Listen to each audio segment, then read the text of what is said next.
بسم اللہ الرحمن الرحیم۔ ایک بزرگ فرماتے ہیں کہ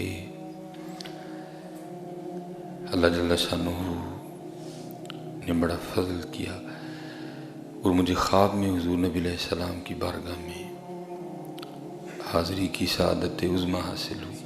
ٹھیک ہے، تو کہتے ہیں میں نے حضور نبی علیہ السلام کی بارگاہ میں عرض کی کہ محبوب علیہ السلام، میں بروز قیامت آپ کی شفاعت کا طالب ہوں۔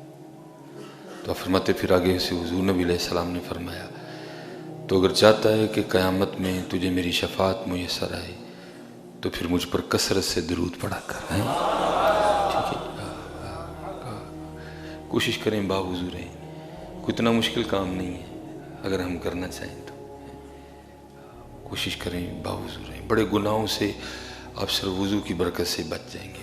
ٹھیک ہے، اور پھر کوشش کریں کہ ہاتھ کار وال دل یار وال، ٹھیک ہے، درود پاک پڑھتے رہیں اور اللہ پاک کا ذکر کرتے رہیں، استغفار کرتے رہیں۔ حل یہ ہے اور حل کوئی نہیں، اور حل کوئی نہیں۔ جاندی ڈاڈے آگے نہیں پیش اڑیا، چٹ لف کے ٹائم لگا لیے۔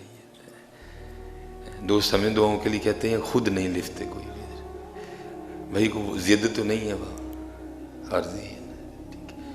ہم آپ کے لیے دعائیں کریں، آپ 5 وقت مسجد میں نہ جائیں تو ہماری دعائیں کیا کریں گی ادھر؟ ٹھیک ہے، اگر آپ چاہتے ہیں کہ بزرگوں کی دعائیں آپ کو فائدہ دیں تو پھر نماز پڑھو۔